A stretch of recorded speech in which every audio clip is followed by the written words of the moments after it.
Welcome to my YouTube channel में BD Singh sir. आज फिर ऑक्सीडेशन रिडक्शन क्लास को आगे बढ़ाएंगे। तो उम्मीद है कि आप सभी लोगों को वीडियो लेक्चर अच्छा लग रहा होगा। अगर किन्हीं को किसी भी तरह की परेशानी हो तो वो कमेंट करके बता सकते हैं। तो आज हम ऑक्सीडेशन रिडक्शन का क्लास आगे बढ़ाएं। इसके पहले आप लोग को बता दें कि आज हम पढ़ने क्या जा रहे हैं। तो आज हम लोग जो पढ़ने जा रहे हैं ऑक्सीडेशन नंबर से जस्ट आगे पढ़ेंगे और हम लोग देखेंगे ऑक्सीडेशन स्टेट किसको कहते हैं, स्टॉक नोटेशन क्या है, ऑक्सीडाइजिंग पावर क्या है, रिड्यूसिंग पावर क्या है, रेडॉक्स रिएक्शन का कुछ इंपॉर्टेंट टाइप देखेंगे, ऑक्सीडाइजिंग एजेंट क्या है, रिड्यूसिंग एजेंट क्या है, और फिर आगे हम लोग बैलेंसिंग ऑफ रेडॉक्स रिएक्शन का स्टडी करेंगे। तो आज के वीडियो लेक्चर में यही सब हम सिस्टमेटिक रूप से स्टडी करने जा रहे हैं। तो आप लोग फटाफट रेडी हो जाइए। आज हम जस्ट पढ़ने जा रहे हैं सबसे पहले ऑक्सीडेशन स्टेट क्या होता है। क्या पढ़ेंगे? Oxidation state. तो किसको कहते हैं ऑक्सीडेशन स्टेट? तो चार्ज जो डेवलप होता है पर एटम किसी भी मॉलिक्यूल्स में, उसी को हम लोग क्या कहते हैं? Oxidation state. क्या लिखेंगे इसमें? चार्ज डेवलप पर atom in A molecule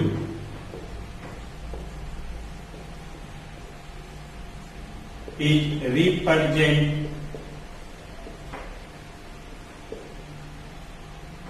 of oxidation state. किसको कहा गया कि जो पर एटम चार्ज डेवलप होता है किसी भी मॉलिक्यूल्स में, उसी को हम लोग क्या कहते हैं? Oxidation state. जैसे H2O में देखेंगे हम लोग, तो इसका जब स्ट्रक्चर बनाते हैं H2O का इस तरह से, तो आप देखेंगे कि हाइड्रोजन का ऑक्सीडेशन नंबर यहाँ पर क्या हो जाएगा? +1। यहाँ पर क्या हो जाएगा? +1। और ऑक्सीजन पे क्या हो जाएगा? -2। बता चुके हैं, दो बॉन्ड है, दो बॉन्ड के वजह से 2, और इसका इलेक्ट्रोनेगेटिविटी हाइड्रोजन से जाता है इसलिए माइनस। इस दोनों के बीच में एक बॉन्ड है तो इस पे 1, और इसका इलेक्ट्रोनेगेटिविटी कम है तो इस पे +1 चार्ज डेवलप होता है। अब यही चार्ज जो डेवलप हुआ पर एटम, किसी भी मॉलिक्यूल में पर एटम जो चार्ज डेवलप होगा उसी को हम लोग क्या कहेंगे? Oxidation state. उसी को क्या कहेंगे हम लोग? Oxidation state. तो इस तरह से हम लोग बोलेंगे कि oxidation state of hydrogen in H2O। H2O में हाइड्रोजन का ऑक्सीडेशन स्टेट क्या होगा? +1। और oxidation state of oxygen in H2O क्या हो जाएगा? -2। Stock notation. तो स्टॉक नोटेशन में हम लोग क्या देखेंगे, किसको बोलते हैं? तो इसमें किसी भी कंपाउंड का हम लोग फॉर्मूला लिखते हैं। किसमें? स्टॉक नोटेशन में।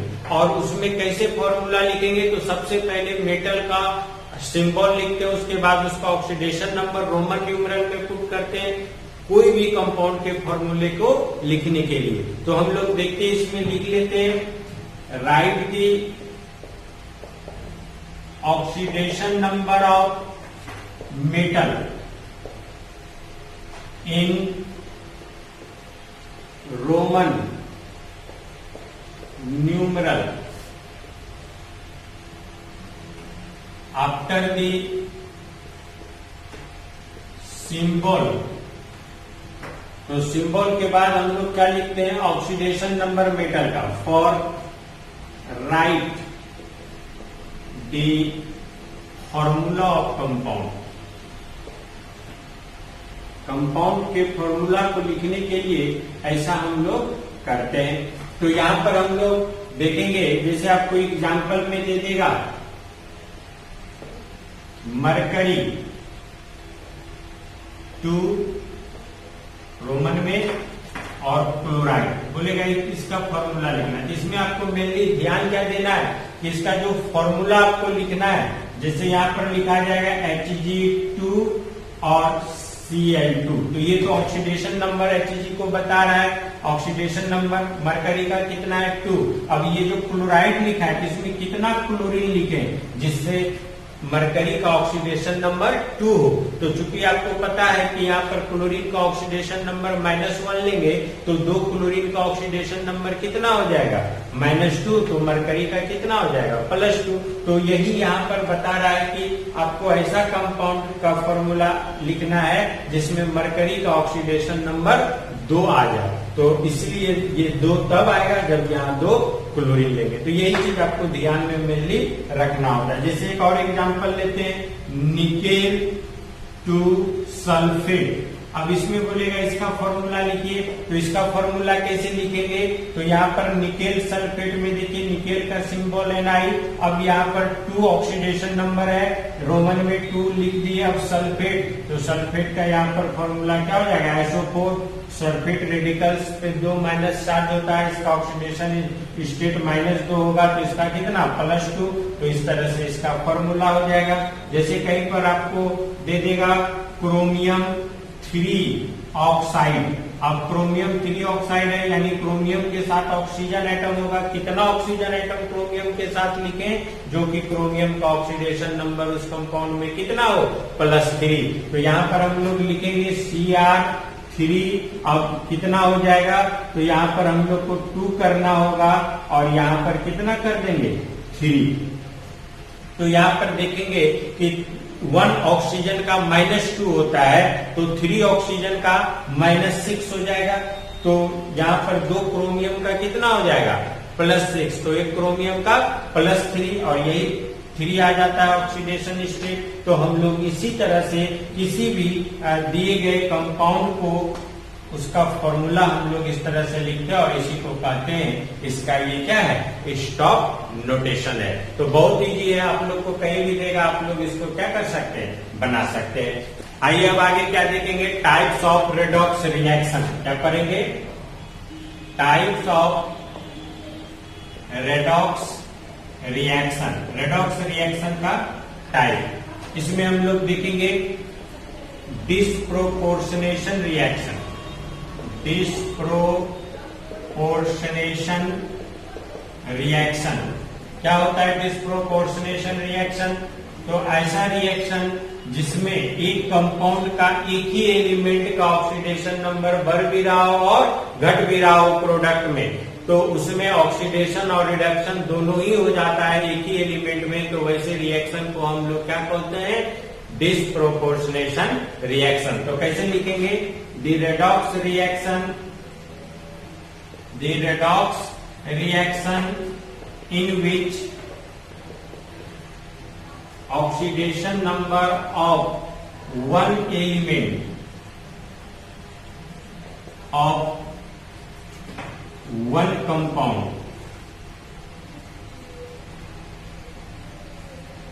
both increases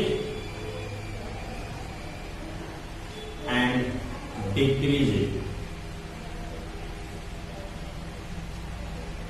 तो ऐसा रेडॉक्स रिएक्शन जिसमें ऑक्सीडेशन नंबर एक ही एलिमेंट का एक ही कंपाउंड से इंक्रीज भी करे और डिक्रीज भी करे, ऐसे रेडॉक्स रिएक्शन को ही हम लोग क्या बोलते हैं, डिस्प्रोपोर्शनेशन रिएक्शन। काफी एग्जाम में पूछता है ना, कि इसमें से कौन सा डिस्प्रोपोर्शनेशन रिएक्शन है। तो आपको कैसे पता चलेगा कि कौन सा डिस्प्रोपोर्शनेशन रिएक्शन है, तो एग्जाम्पल में आप देखेंगे। तो यहाँ पर आप देखें, जैसे मान लेते कोई एग्जाम्पल ले लेते हैं, Cl2 2OH -, अब इससे रिएक्ट करेगा तो ClO -, Cl -, और H2O बना देता है। अब इसमें आप ऑक्सीडेशन नंबर देखें तो क्लोरीन का ऑक्सीडेशन नंबर क्या हो जाएगा, 0, फ्री स्टेट में है, ठीक है। और यहाँ पर अब क्लोरीन का अगर ऑक्सीडेशन नंबर आप देखेंगे तो यहाँ पर कितना हो जाएगा क्लोरीन का, तो यहाँ पर हो जाएगा आपको +1 और यहाँ पर कितना हो जाएगा, -1। तो यहाँ पर देखिए ऑक्सीडेशन नंबर इसका घट भी रहा है और ऑक्सीडेशन नंबर बढ़ भी रहा है। और इस तरह से ऐसे रिएक्शन में जिसमें एक ही एलिमेंट में ऑक्सीडेशन नंबर बढ़ भी रहा हो और घट भी रहा हो, मतलब इसी में ऑक्सीडेशन भी हो रहा है और इसी में रिडक्शन भी हो रहा है, ऐसे भी कर सकते हैं कि ऐसा रेडॉक्स रिएक्शन जिसके एक ही कंपाउंड के एक ही एलिमेंट में ऑक्सीडेशन भी हो रहा हो और रिडक्शन भी हो रहा हो, जिसका पता कैसे चलता है, तो उसका ऑक्सीडेशन नंबर घट भी रहा होता है और बढ़ भी रहा होता है। तो ऐसे रिएक्शन को ही हम लोग क्या कहते हैं, डिस्प्रोपोर्शनेशन रिएक्शन। ऐसे रिएक्शन को हम लोग क्या बोलेंगे, डिस्प्रोपोर्शनेशन रिएक्शन। एक और एग्जांपल देख लेते हैं, H2O2। अब ये टूटेगा, H2O प्लस O2 बैलेंस कर देंगे इस तरह से, तो हाइड्रोजन परऑक्साइड टूट रहा है। अब यहाँ पर देखेंगे हाइड्रोजन का कितना ऑक्सीडेशन नंबर होगा, +1। ऑक्सीजन का परऑक्साइड के केस में बताए थे कितना होता है, -1। हाइड्रोजन परऑक्साइड है, यहाँ पर ऑक्सीजन का ऑक्सीडेशन नंबर -1, जबकि यहाँ ऑक्साइड के फॉर्म में है तो ऑक्सीजन का कितना हो जाएगा, -2, और यहाँ पर फ्री स्टेट में है तो 0। अब यहाँ पर आप देखेंगे तो ऑक्सीडेशन नंबर -1 से यहाँ पर क्या हो रहा है, डिक्रीज कर रहा है, और -1 से 0 जा रहा है तो इंक्रीज कर रहा है। तो एक ही कंपाउंड का एक ही एलिमेंट का ऑक्सीडेशन नंबर इंक्रीज भी कर रहा है और डिक्रीज भी कर रहा है। तो ऐसे रिएक्शन को हम लोग बोलेंगे रेडॉक्स रिएक्शन का। ये कैसा रिएक्शन है, डिस्प्रोपोर्शनेशन रिएक्शन है। बहुत आसान है, क्लियर है। नेक्स्ट में हम लोग देखेंगे इंट्रामोलेकुलर रेडॉक्स रिएक्शन किसको कहते हैं।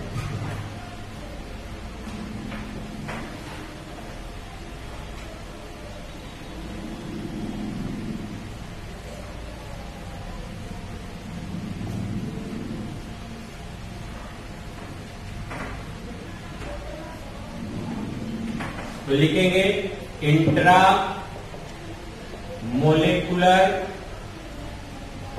रेडॉक्स रिएक्शन,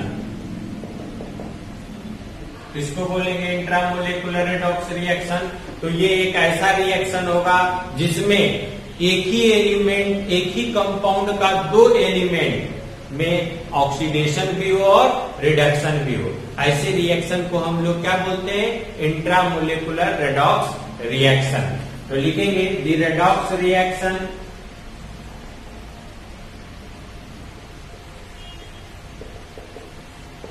in which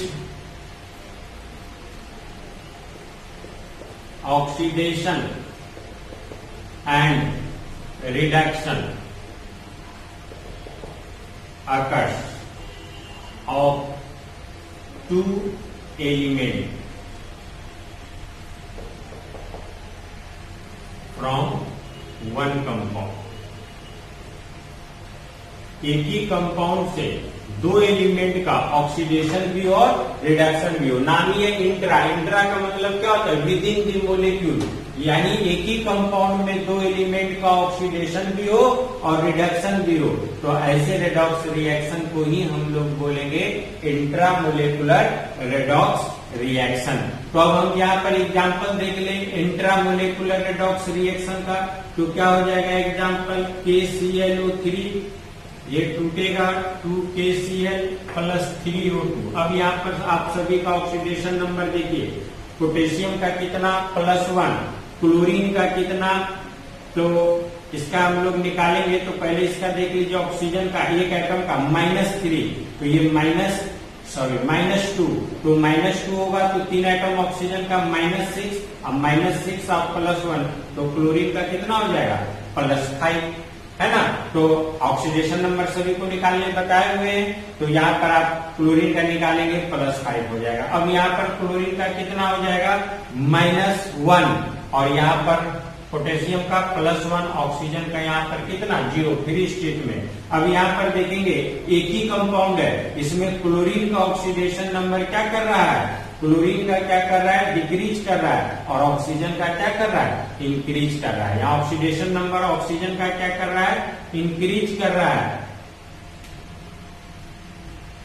-2 से किस में चला गया, 0 में, और यहाँ क्लोरीन का देखिए क्या कर रहा है, तो +5 से चला गया -1 में, यानी क्या कर रहा है, डिक्रीज कर रहा है। तो हम लोग कहेंगे कि इसमें क्या हो रहा है, तो एक ही कंपाउंड के दो अलग अलग एलिमेंट में ऑक्सीडेशन रिडक्शन हो रहा है, तो इसको बोलेंगे इंट्रामोलेकुलर रेडॉक्स रिएक्शन। क्या बोलेंगे इसको? इंट्रामोलेकुलर रेडॉक्स रिएक्शन। अब नेक्स्ट में हम लोग देखेंगे तीसरा रेडॉक्स रिएक्शन जिसको बोलते हैं इंटरमोलेकुलर रेडॉक्स रिएक्शन। तो अब क्या हो जाएगा? इंटरमोलेकुलर रेडॉक्स रिएक्शन। तो इंटरमोलेकुलर रेडॉक्स रिएक्शन किसको बोलेंगे? तो हम लोग लिखेंगे इंटरमोलेकुलर रेडॉक्स रिएक्शन। तो इंटरमोलेकुलर का मतलब होता है कि दो मोलेक्यूल्स के बीच में, तो इसमें दो मोलेक्यूल्स का दो अलग अलग एलिमेंट, दो अलग अलग मोलेक्यूल्स का दो अलग अलग एलिमेंट में ऑक्सीडेशन और रिडक्शन दोनों हो, तो ऐसे रिएक्शन को कहेंगे इंटरमोलेकुलर रेडॉक्स रिएक्शन। तो लिखेंगे the redox reaction in which oxidation and reduction occurs in two different elements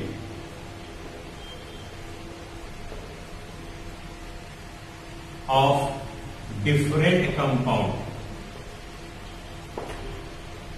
दो डिफरेंट एलिमेंट का दो डिफरेंट कंपाउंड का मतलब दो अलग अलग कंपाउंड के दो अलग अलग एलिमेंट का ऑक्सीडेशन और रिडक्शन दोनों हो, तो ऐसे रिएक्शन को ही हम लोग बोलेंगे इंटरमोलेकुलर। इंटरमोलेकुलर मतलब दो मोलेक्यूल्स के बीच में। तो यहाँ पर आप देखेंगे Cl2H2S, तो यहाँ पर आप इसको ले लेंगे, ये बना देगा क्या? तो S प्लस HCl। तो यहाँ पर आप देखेंगे जीरो ऑक्सीडेशन नंबर क्लोरीन का, हाइड्रोजन का इसमें एक हाइड्रोजन एटम का +1 और सल्फर का कितना हो जाएगा? -2। यहाँ सल्फर फ्री स्टेट में है, 0 हो जाएगा, हाइड्रोजन का +1, क्लोरीन का -1। अब देखेंगे क्लोरीन का 0 से -1 में चल जा रहा है, यानी ऑक्सीडेशन नंबर क्या हो रहा है? डिक्रीज कर रहा है। तो ऑक्सीडेशन नंबर क्या करेगा? डिक्रीज करेगा। और यहाँ पर देखिए ऑक्सीडेशन नंबर -2 से 0 में चला जा रहा है, तो ये क्या कर रहा है? इंक्रीज कर रहा है। तो यहाँ जब ऑक्सीडेशन नंबर क्या करेगा? इंक्रीज करेगा, तो हम लोग बोलेंगे उसमें क्या हो गया? ऑक्सीडेशन हो गया। क्या हो गया? ऑक्सीडेशन। और जब डिक्रीज करेगा तो बोलेंगे क्या हो गया? रिडक्शन हो गया। तो इसमें ऑक्सीडेशन हो रहा है क्लोरीन में सॉरी, इसमें रिडक्शन हो रहा है और इसमें क्या हो रहा है? ऑक्सीडेशन हो रहा है। तो हम लोग बोलेंगे कि इसमें दो अलग अलग कंपाउंड के दो अलग अलग एलिमेंट में ऑक्सीडेशन रिडक्शन हो रहा है, तो ऐसे रिएक्शन को ही हम लोग क्या बोलते हैं? रेडॉक्स रिएक्शन का इंटरमोलेकुलर रेडॉक्स रिएक्शन। क्या बोलेंगे? इंटरमोलेकुलर रेडॉक्स रिएक्शन। क्लियर है? तो यहाँ पर आप लिख सकते हैं, लिखना चाहते हैं कि इसमें क्या हो रहा है? इसका ऑक्सीडेशन नंबर इंक्रीज कर रहा है, तो ऑक्सीडेशन, और इसमें क्या हो रहा है? रिडक्शन। इसी में आप लगाना चाहे लगा सकते हैं, क्या हो जाएगा? रिडक्शन, और इसमें क्या हो जाएगा? ऑक्सीडेशन। तो इस तरह से आप समझ सकते हैं कि दो अलग अलग कंपाउंड में ऑक्सीडेशन रिडक्शन हो रहा है, और ऐसे रेडॉक्स रिएक्शन को ये क्या बोलेंगे? इंटरमोलेकुलर रेडॉक्स रिएक्शन। क्लियर है? कहीं भी कोई दिक्कत हो आप पूछ सकते हैं। तो आगे अब हम लोग चलेंगे नेक्स्ट में, oxidizing power and reducing power क्या होता है। आइए अब आगे क्या देखेंगे? Oxidizing and reducing power. तो सबसे पहले हम लोग देखेंगे ऑक्सीडाइजिंग पावर क्या है। ऑक्सीडाइजिंग पावर, तो किसी को भी ऑक्सीडाइजिंग पावर हम लोग तब बोलेंगे जब उसमें हम लोग इलेक्ट्रॉन को एक्सेप्ट करने का पावर देखते हैं। ध्यान रहे, ऑक्सीडेशन में क्या होता है? इलेक्ट्रॉन लॉस होता है, लेकिन ऑक्सीडाइजिंग पावर क्या होगा? Power to accept of electron is called oxidising power. लिखेंगे power to accept of electron is called oxidising power.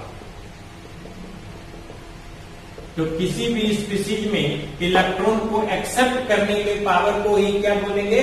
Oxidising power. और सबसे ज्यादा पीरियोडिक टेबल में किसी एलिमेंट का अगर ऑक्सीडाइजिंग पावर होगा तो वो किसका होता है? फ्लोरीन का, क्योंकि उसका इलेक्ट्रोनेगेटिविटी सबसे ज्यादा होता है, हाईएस्ट होता है। तो आप कह सकते हैं कि मैक्सिमम ऑक्सीडाइजिंग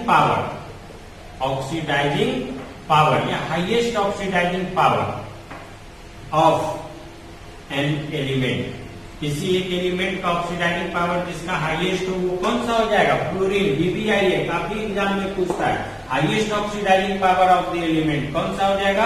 फ्लोरीन। इसमें इलेक्ट्रॉन को एक्सेप्ट करने का पावर मैक्सिमम होगा। तो हम लोग बोलेंगे कि ऑक्सीडाइजिंग पावर जहां भी यूज हो, समझिएगा इलेक्ट्रॉन को एक्सेप्ट करने के पावर को ही क्या बोला जाएगा? Oxidising power. जबकि ऑक्सीडेशन में क्या होता है? Loss of electron is called oxidation. Just उससे थोड़ा उल्टा होता है, मतलब कहने थोड़ा क्या मतलब उल्टा होता है। तो हम लोग यहाँ पर देखेंगे रिड्यूसिंग पावर आगे। तो रिड्यूसिंग पावर किसको बोलेंगे? तो रिड्यूसिंग पावर हम लोग किसको कहते हैं कि power to loss of electron is called reducing power. किसको बोलेंगे reducing power? Power to loss of electron. किसी भी स्पीसीज में इलेक्ट्रॉन को लॉस करने के पावर को ही क्या बोलते हैं? Reducing power. तो power to loss of electron is called reducing power. Reducing power यानी इलेक्ट्रॉन को लॉस करने के पावर को ही हम लोग बोलते हैं रिड्यूसिंग पावर। और सबसे ज्यादा रिड्यूसिंग पावर किसमें होता है? तो हम लोग एडिंग पावर। तो आप यहां पर लिख सकते हैं कि lithium is a element in which highest reducing power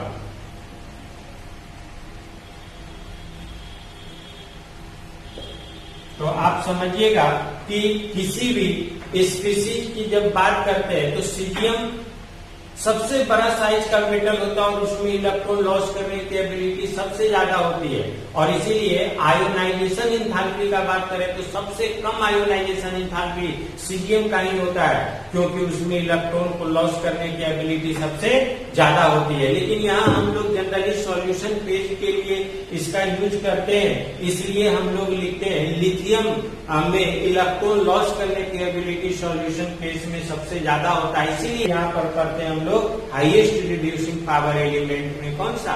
lithium. तो इस तरह से ये दोनों काफी पूछता है एग्जाम्पल में कि सबसे ज्यादा रिड्यूसिंग पावर किसमें होगा, यानी इलेक्ट्रॉन को लॉस करने की एबिलिटी सबसे ज्यादा किसमें होगी? तो लिथियम में। और इलेक्ट्रॉन को एक्सेप्ट करने की एबिलिटी सबसे ज्यादा किसमें होगी? तो फ्लोरीन में। तो यही था आपका oxidation, oxidizing and reducing power.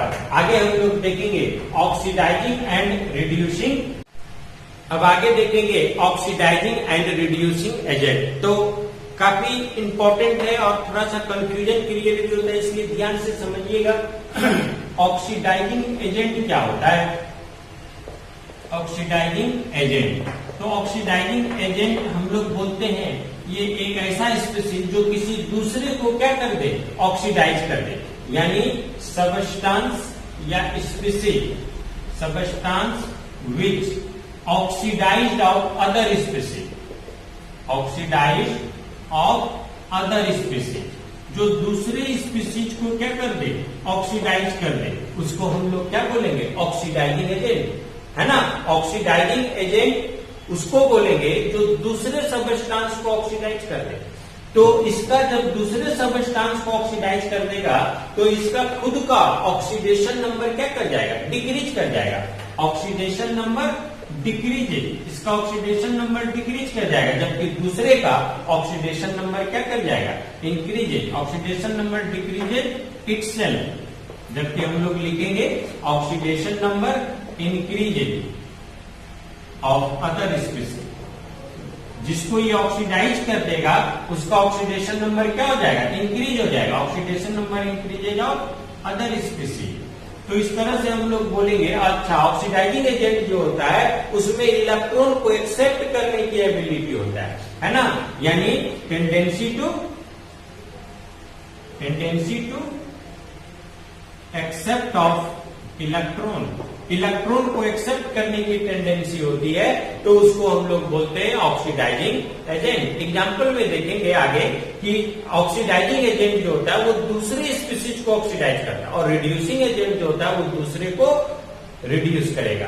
तो पहले हम ऑक्सीडाइजिंग एजेंट देख रहे हैं, तो देखें कि जो ऑक्सीडाइजिंग एजेंट होता है वो दूसरे को ऑक्सीडाइज करेगा तो खुद को वो क्या करेगा, रिड्यूस करेगा, है ना। दूसरे को ऑक्सीडाइज करेगा तो खुद में उसका क्या होगा, रिडक्शन होगा, खुद में रिडक्शन हो जाता है। तो हम लोग बोलेंगे substance which oxidized of other species, है ना। और इस केस में इसका ऑक्सीडेशन नंबर डिक्रीज कर जाएगा, जबकि दूसरे स्पीशीज का ऑक्सीडेशन नंबर इंक्रीज कर जाता है ना। तो हम लोग यहाँ पर एक चीज और भी यहाँ नोट कर लेंगे कि ये इसमें खुद में क्या हो जाता है, इसमें खुद में रिडक्शन होता है, यानी रिडक्शन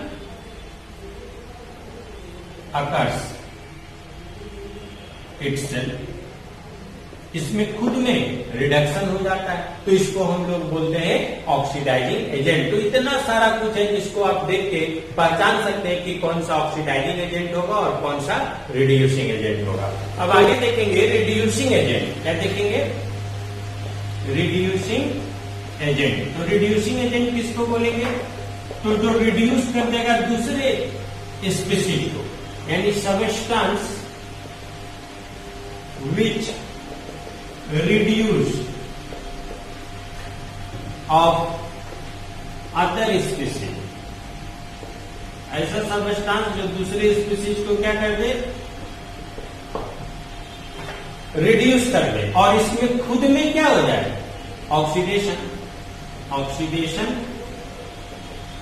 अकर्स इटसेल्फ। तो जब तक इसमें ऑक्सीडेशन नहीं होगा तब तक ये दूसरे को क्या कर पाएगा, रिड्यूस नहीं कर पाएगा। ऑक्सीडेशन होने का मतलब इसमें इलेक्ट्रॉन लॉस करेगा, तभी तो कोई दूसरा लेगा तो बोलेंगे ये उसको क्या कर दिया, रिड्यूस कर दिया। यहाँ अब इसका ऑक्सीडेशन नंबर, रिड्यूसिंग एजेंट जो होगा जो दूसरे को रिड्यूस करता है और खुद में इसका ऑक्सीडेशन होता है, तो इसका ऑक्सीडेशन नंबर क्या होगा, ऑक्सीडेशन नंबर इंक्रीज इटसेल्फ, इस खुद का इसका ऑक्सीडेशन नंबर क्या करेगा, इंक्रीज करेगा, जबकि oxidation number decreases of other species,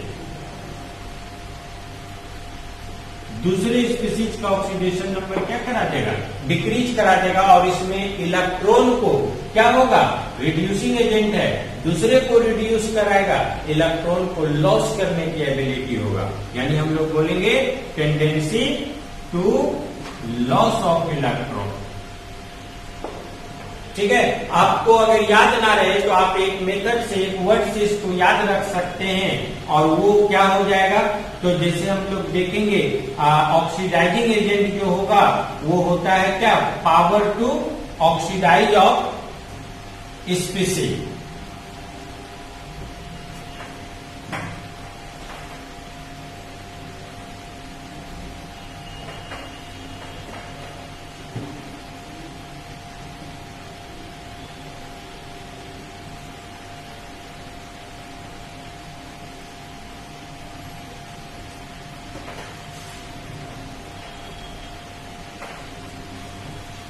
अब एग्जाम्पल हम आगे देख लेंगे, H2SCl2 और यहाँ पर क्या हो जाएगा, S और HCl।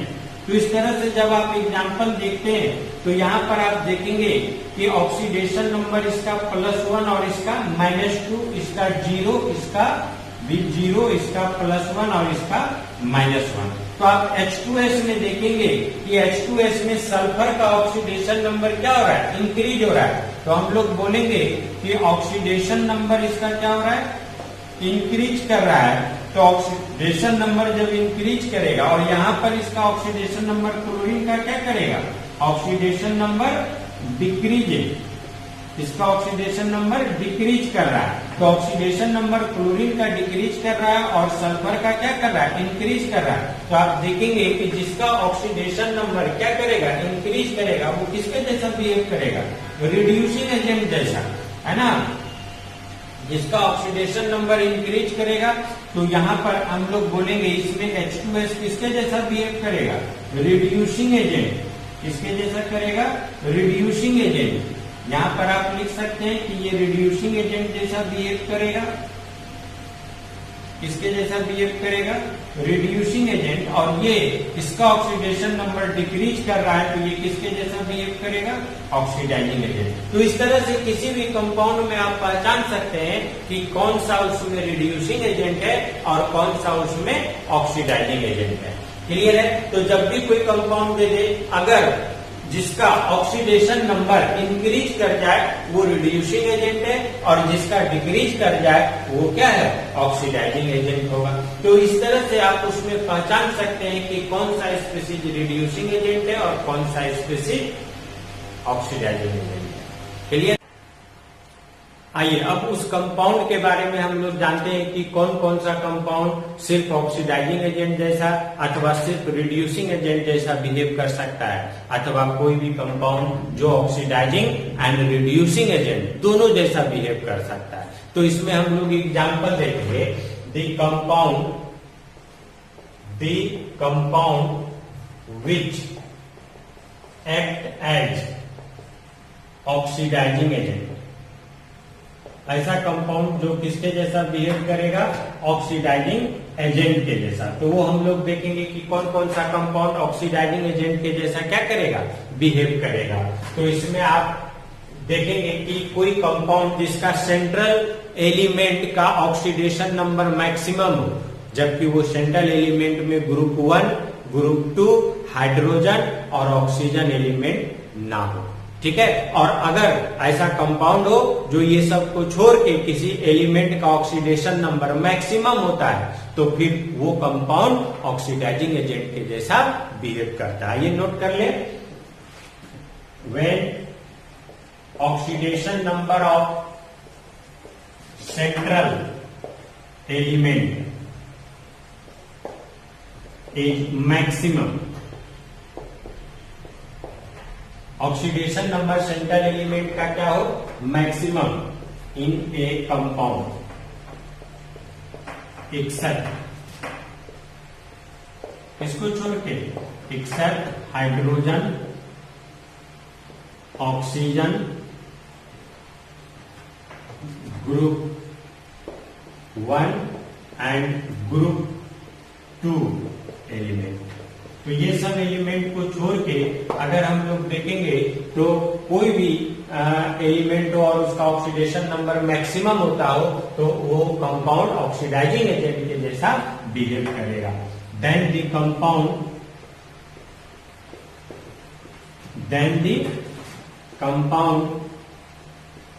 Act as oxidizing agent. तो वो कंपाउंड किसके जैसा बिहेव करेगा, ऑक्सीडाइजिंग एजेंट के जैसा। अब यहाँ इसके लिए एग्जांपल देखिए, तो ऐसा कौन कौन सा कंपाउंड होगा जिसमें सेंट्रल एटम का ऑक्सीडेशन नंबर मैक्सिमम होगा। तो KMnO4, पोटेशियम परमैंगनेट, इसका ऑक्सीडेशन नंबर +7 है जो कि मैक्सिमम होगा। K2Cr2O7, पोटेशियम डाइक्रोमेट, क्रोमियम का ऑक्सीडेशन नंबर, एक क्रोमियम का +6 होगा। SO3 +6 होगा मैक्सिमम। HNO3 +5 होगा नाइट्रोजन का, ETC। ये सभी एलिमेंट जनरली किसके जैसा बिहेव करेगा, ऑक्सीडाइजिंग एजेंट जैसा, क्योंकि इसमें सेंट्रल एलिमेंट का ऑक्सीडेशन नंबर मैक्सिमम है और वो एलिमेंट ना ग्रुप 1 का है, ना ग्रुप 2 का है, ना हाइड्रोजन है, ना ही ऑक्सीजन है। तो ये सब कंपाउंड कहीं भी रहेगा तो वो ऑक्सीडाइजिंग एजेंट जैसा ही बिहेव करेगा। साथ में एक चीज और भी ध्यान दीजिएगा, बहुत इंपॉर्टेंट है, ऐसा कंपाउंड सिर्फ और सिर्फ ऑक्सीडाइजिंग एजेंट जैसा ही बिहेव कर सकता, रिड्यूसिंग एजेंट जैसा बिहेव नहीं कर सकता। क्वेश्चन पूछता है ना, कि ऐसा कंपाउंड जो सिर्फ ऑक्सीडाइजिंग एजेंट जैसा बिहेव करे अथवा सिर्फ रिड्यूसिंग एजेंट जैसा। तो रिड्यूसिंग एजेंट तो आगे हम लोग पढ़ेंगे, बट ऑक्सीडाइजिंग एजेंट हम लोग देखेंगे कि अगर आप ऑक्सीडेशन नंबर सेंट्रल एलिमेंट का निकालते हैं और उसका ऑक्सीडेशन नंबर ग्रुप नंबर के बराबर हो, बताए थे ऑक्सीडेशन नंबर सेंट्रल एलिमेंट का ग्रुप नंबर के बराबर हो, ग्रुप नंबर जो होता है वो किसी भी एलिमेंट का मैक्सिमम ऑक्सीडेशन नंबर होता है। मतलब किसी भी एलिमेंट का मैक्सिमम ऑक्सीडेशन नंबर उसके ग्रुप नंबर जो पीरियोडिक टेबल में है उस एलिमेंट के बराबर। मतलब जो एलिमेंट जिस ग्रुप में होगा उसके ग्रुप नंबर के बराबर अगर उस एलिमेंट का ऑक्सीडेशन नंबर आ जाए तो वो ऑक्सीडेशन नंबर मैक्सिमम होता है, उसके बाद उसका ऑक्सीडेशन नंबर इंक्रीज नहीं कर सकता, मैक्सिमम वही होता है। तो यहां भी ऐसे सारे कंपाउंड जिसमें सेंट्रल एलिमेंट का ऑक्सीडेशन नंबर मैक्सिमम है, इंक्रीज नहीं कर सकता किसी भी तरह से किसी भी रिएक्शन में, तो हम लोग बोलेंगे ऐसा कंपाउंड सिर्फ और सिर्फ ऑक्सीडाइजिंग एजेंट जैसा बिहेव करेगा। तो जब कभी आपको क्वेश्चन दे दे कि कौन सा कंपाउंड सिर्फ ऑक्सीडाइजिंग एजेंट जैसा बिहेव कर सकता है, तो आप कैसे जानेंगे? बहुत लोग उसको रट लेता है, नहीं कि ये कंपाउंड सिर्फ ऑक्सीडाइजिंग एजेंट जैसा बिहेव कर रहा है, तो आपको रटना नहीं है। यहाँ पढ़ने वाला स्टूडेंट रटता नहीं है, तो आपको बता दें कि कैसे आप जान पाएंगे। कोई भी कंपाउंड दे दे, उसके सेंट्रल एलिमेंट का ऑक्सीडेशन नंबर का पता कीजिए, और अगर उसका ऑक्सीडेशन नंबर उसके ग्रुप नंबर के बराबर आ जाए, जिस एलिमेंट का जो एलिमेंट पीरियोडिक टेबल के जिस ग्रुप में है उस ग्रुप नंबर के बराबर उसका ऑक्सीडेशन नंबर है, इसका मतलब उस एलिमेंट का ऑक्सीडेशन नंबर और इंक्रीज नहीं कर सकता, और तब वो सिर्फ ऑक्सीडाइजिंग एजेंट जैसा ही बिहेव कर सकता है। क्योंकि अभी हम जस्ट बताए कि ऑक्सीडाइजिंग एजेंट जो है उसमें उसका ऑक्सीडेशन नंबर वो क्या करेगा? इंक्रीज नहीं कर पाएगा, मतलब उसका ऑक्सीडेशन नंबर सिर्फ क्या करता है? डिक्रीज करता है, सिर्फ क्या करेगा? डिक्रीज करेगा। और अगर ये इंक्रीज कर पाता तो ये रिड्यूसिंग एजेंट जैसा भी बिहेव कर पाता। इसीलिए ये सिर्फ ऑक्सीडाइजिंग एजेंट जैसा बिहेव करता है, क्योंकि इसका ऑक्सीडेशन नंबर सिर्फ डिक्रीज कर सकता है, इंक्रीज नहीं कर सकता। और यही वजह है कि ऐसा कंपाउंड सिर्फ ऑक्सीडाइजिंग एजेंट जैसा ही बिहेव कर पाएगा। क्लियर है? तो यहां पर हम इसको नोट कर लें, this type of compound only act as oxidizing agent because oxidation number of central element cannot increase, यानी इंक्रीज नहीं कर सकता, सिर्फ डिक्रीज करेगा, और सिर्फ डिक्रीज करेगा तो सिर्फ ऑक्सीडाइजिंग एजेंट जैसा ही बिहेव कर सकता है। क्लियर है? आइए अब आगे चलते हैं दूसरा एग्जाम्पल में। तो सभी हेलोजन एंड इलेक्ट्रोनेगेटिव एलिमेंट भी ऑक्सीडाइजिंग एजेंट जैसा क्या करेगा? बिहेव करेगा। तो हम लोग लिखेंगे हेलोजन एंड इलेक्ट्रोनेगेटिव एलिमेंट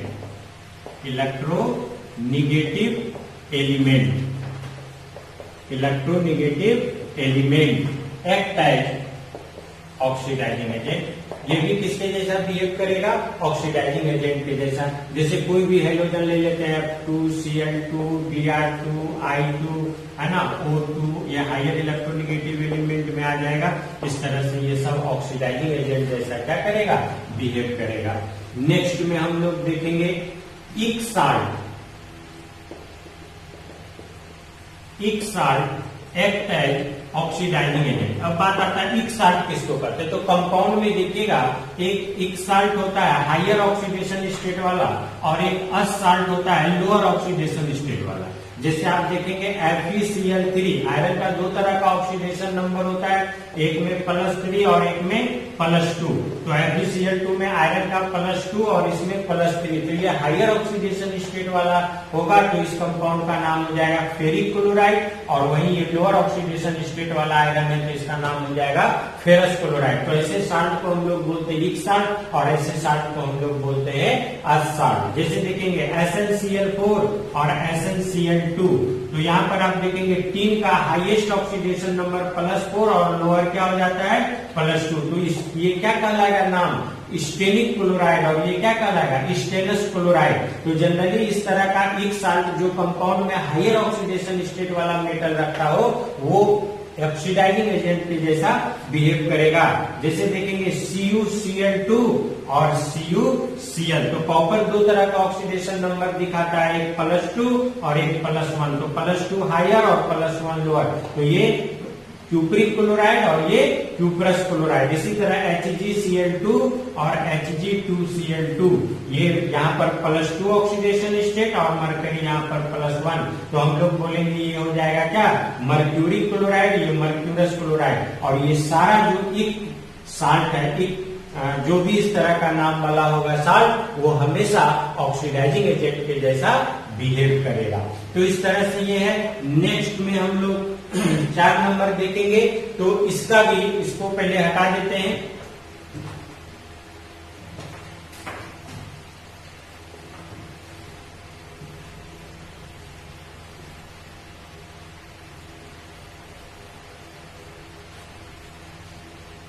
तो नेक्स्ट में 4 नंबर में क्या हो जाएगा, oxide of non metal.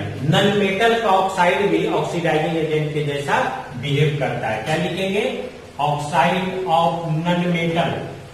Non metal का जो ऑक्साइड होगा एक्ट एज ऑक्सीडाइजिंग एजेंट, किसके जैसा बिहेव करेगा, ऑक्सीडाइजिंग एजेंट के जैसा। नन मेटल का ऑक्साइड भी किसके जैसा बिहेव करेगा, ऑक्सीडाइजिंग एजेंट के जैसा। एग्जाम्पल में देखेंगे तो क्या हो जाएगा, P2O5 N2O4 नन मेटल का ऑक्साइड है। ये सब जनरली किसके जैसा, P4O6 या O10, ये सब ऑक्सीडाइजिंग एजेंट के जैसा क्या करेगा, बिहेव करेगा। तो यही सब कंपाउंड जनरली ऑक्सीडाइजिंग एजेंट के जैसा बिहेव करता है। अब हम लोग कुछ वैसा कंपाउंड देखेंगे जो रिड्यूसिंग एजेंट जैसा बिहेव करता है।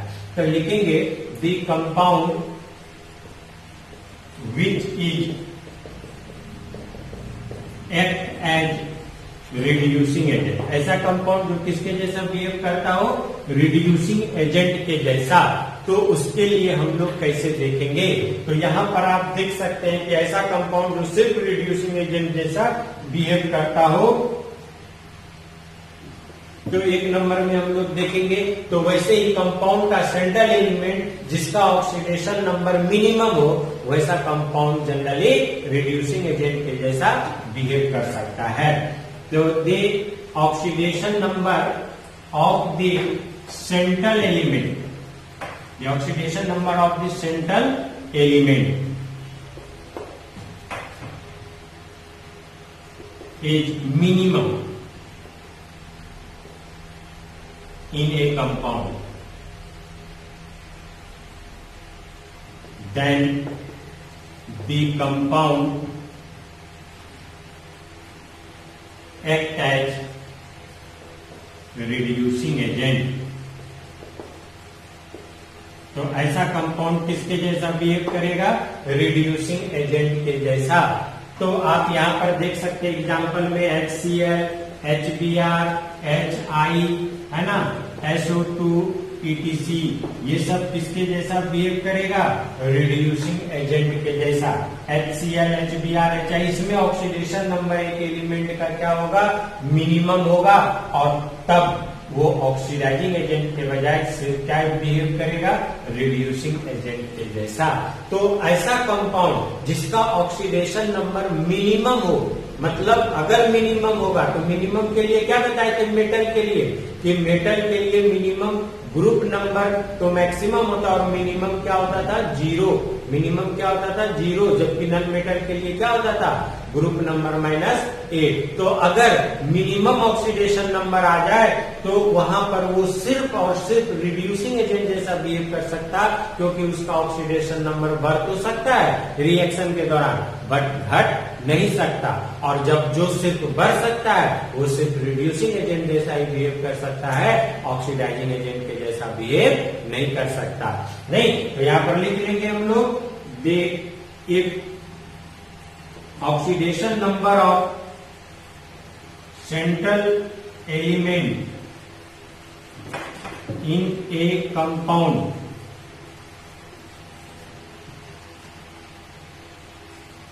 lowest, then the compound act as only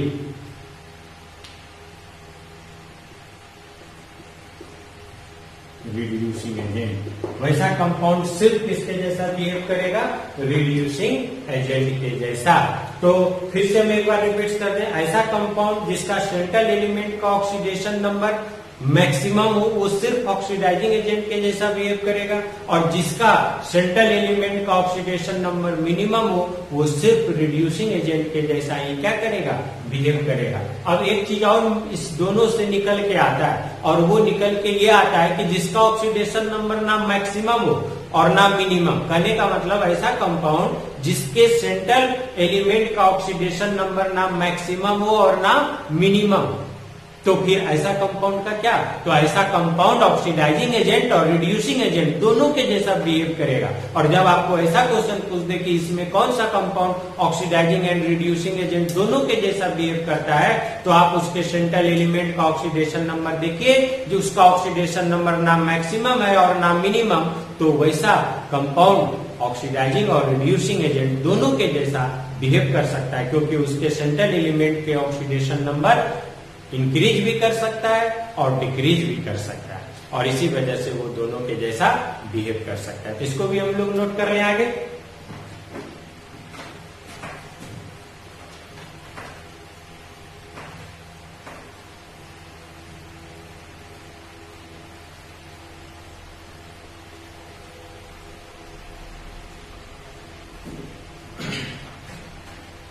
note में लिख लेंगे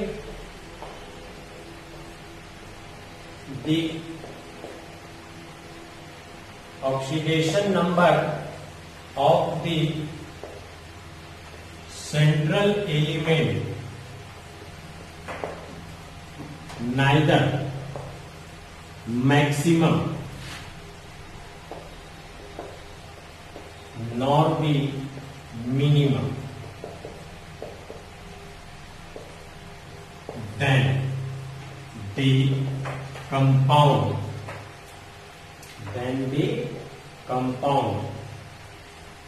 can act as both oxidizing agent and reducing agent।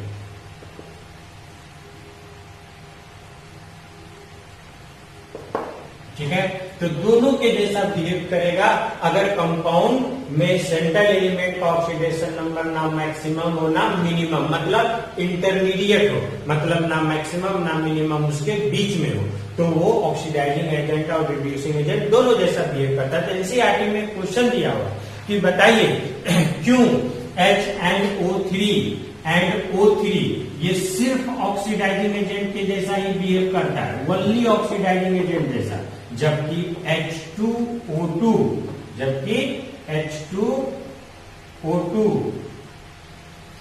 Oxidising agent and reducing agent दोनों के जैसा बिहेव करता है ना। तो क्यों ऐसा होगा, तो इसमें आप सेंट्रल एलिमेंट का ऑक्सीडेशन नंबर देखिए +5 मैक्सिमम होगा, क्योंकि नाइट्रोजन 5 ग्रुप में है, ऑक्सीजन इसका 0 होता है, बताए हुए मैक्सिमम ऑक्सीडेशन नंबर क्या होगा 0, और यहाँ 0 है, तो इस दोनों में से किसी का भी ऑक्सीडेशन नंबर इंक्रीज नहीं कर पाएगा।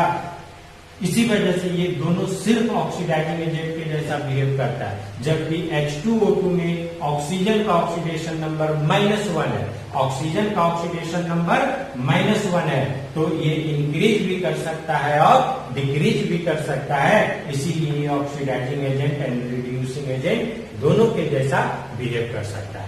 SO2 अब आपको दे देगा, आपको बताना है कि ये ऑक्सीडाइजिंग एजेंट जैसा सिर्फ बिहेव कर पाएगा कि रिड्यूसिंग एजेंट जैसा सिर्फ बिहेव कर पाएगा, या ऑक्सीडाइजिंग एंड रिड्यूसिंग एजेंट दोनों जैसा बिहेव कर पाएगा। वीडियो को पॉज करके आप पहले सोचिए और बताइए, तब फिर आगे बताइएगा, क्योंकि जस्ट हम आगे फिर बता देंगे, तो आपको पहले सोच लेना है।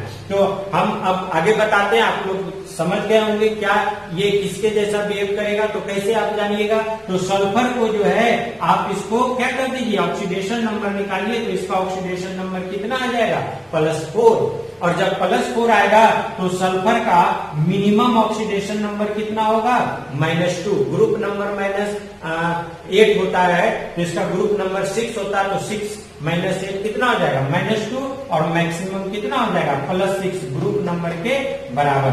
तो ये मिनिमम और ये मैक्सिमम, तो आप कह सकते हैं कि ये सल्फर का जो ऑक्सीडेशन नंबर ये मिनिमम और मैक्सिमम होता है, ये मिनिमम और ये क्या मैक्सिमम, तो आप इसमें कह सकते हैं कि ये ऑक्सीडेशन नंबर जो हो जाएगा ये दोनों के बीच में है +4, इसीलिए SO2 ऑक्सीडाइजिंग एजेंट और रिड्यूसिंग एजेंट दोनों के जैसा क्या करेगा, बिहेव करेगा।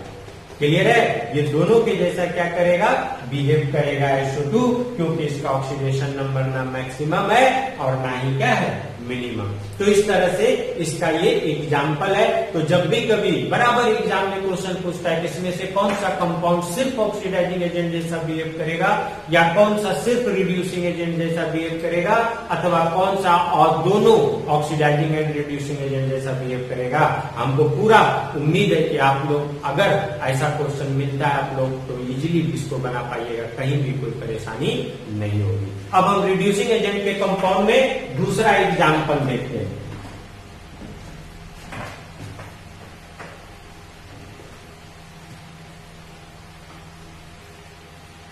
तो सभी मेटल जो होगा वो भी रिड्यूसिंग एजेंट के जैसा क्या करेगा, बिहेव करेगा। Metal item generally act as reducing agent. Metal item generally किसके जैसा बिहेव करेगा, रिड्यूसिंग एजेंट के जैसा। एक और साल बताए थे कि एक साल्ट ऑक्सीडाइजिंग एजेंट जैसा बिहेव करता है, तो उसी का जो अर्थ साल्ट बताए थे, अर्थ साल्ट रिड्यूसिंग एजेंट जैसा क्या करेगा, बिहेव करेगा। तो यहां पर आप एग्जाम्पल में देख सकते हैं, कोई भी मेटल ले लेंगे, sodium, magnesium, calcium, lithium, PTC, ये सब किसके जैसा बिहेव करेगा, तो रिड्यूसिंग एजेंट जैसा। क्यों, क्योंकि ये इलेक्ट्रॉन को लॉस करने की एबिलिटी होती है इसमें, और जब इलेक्ट्रॉन को लॉस करेगा तो ये किसी को रिड्यूस करेगा, और रिड्यूस कराने वाले को ही हम लोग क्या बोलते हैं, रिड्यूसिंग एजेंट। और यहाँ मेटल किसी को रिड्यूस करा देगा और इसीलिए हम लोग बोलेंगे कि ये क्या है, रिड्यूसिंग एजेंट है। क्लियर है। तीसरा में हम लोग देखेंगे तो ये नेक्स्ट में a salt act as reducing agent. A salt भी किसके जैसा बिहेव करेगा, रिड्यूसिंग एजेंट के जैसा। जैसे अभी एग्जांपल बताए थे, Hg2Cl2, CuCl, FeCl2, ये सब असाल्ट में आता है। और असाल्ट जनरली रिड्यूसिंग एजेंट के जैसा क्या करेगा, बिहेव करेगा। चौथा, hydride of metal act as reducing agent. तो हाइड्राइड ऑफ मेटल किसके जैसा बिहेव करेगा, रिड्यूसिंग एजेंट के जैसा। जैसे एग्जांपल में देखिए, लिथियम अल्युमिनियम हाइड्राइड, ये हाइड्राइड मेटल का है और ऐसा हाइड्राइड मेटल का हमेशा रिड्यूसिंग एजेंट के जैसा बिहेव करता है, स्ट्रॉन्ग रिड्यूसिंग एजेंट जैसा। NaBH4 PTC, ये सब किसके जैसा बिहेव करेगा, रिड्यूसिंग एजेंट के जैसा। तो यही 4 एग्जाम्पल कंपाउंड का रिड्यूसिंग एजेंट और इसके पहले बताए 4 वो ऑक्सीडाइजिंग एजेंट। तो अब आप किसी भी तरह का कंपाउंड देखें तो आपको पता चल जाएगा कि वो ऑक्सीडाइजिंग एजेंट जैसा बिहेव करेगा कि रिड्यूसिंग एजेंट के जैसा। और इस तरह से आप कंपाउंड को पहचान सकते हैं। जैसे हम स्टार्टिंग में भी बताए थे, फिर से एक बार रिपीट कर दें कि ऑक्सीडाइजिंग एजेंट जो होता है उसका ऑक्सीडेशन नंबर जनरली क्या करता है, डिक्रीज करता है। जनरली क्या करता है, डिक्रीज। इसीलिए जिसका ऑक्सीडेशन नंबर मैक्सिमम होता है वो सिर्फ ऑक्सीडाइजिंग एजेंट जैसा ही बिहेव करता है, क्योंकि उसका ऑक्सीडेशन नंबर से आगे घट सकता है, तो पहले से ही मैक्सिमम है। और रिड्यूसिंग एजेंट में देखिएगा बताए थे कि ऑक्सीडेशन नंबर उसका बढ़ता है। तो जिसका ऑक्सीडेशन नंबर मिनिमम होता है वो सिर्फ रिड्यूसिंग एजेंट जैसा बिहेव कर सकता है, कि क्योंकि जिसका मिनिमम है उसका घट तो नहीं पाएगा, उसका सिर्फ बढ़ेगा, और सिर्फ बढ़ेगा तो कंपाउंड सिर्फ रिड्यूसिंग एजेंट के जैसा बिहेव करेगा। तो इस तरह से आप सारी चीज के बारे में जान सकते हैं। तो आज इतना ही। अगले क्लास में हम बहुत इंपॉर्टेंट चीज पढ़ेंगे और वो पढ़ेंगे बैलेंसिंग ऑफ केमिकल इक्वेशन। कैसे हम किसी भी रिएक्शन को बैलेंस करेंगे, उसका भी 2 अलग अलग मेथड देखेंगे। तो आज इतना ही। आप जो लोग भी वॉच कर रहे हैं वीडियो, अच्छे से पढ़ रहे हैं, उसको बहुत बहुत धन्यवाद। Thank you.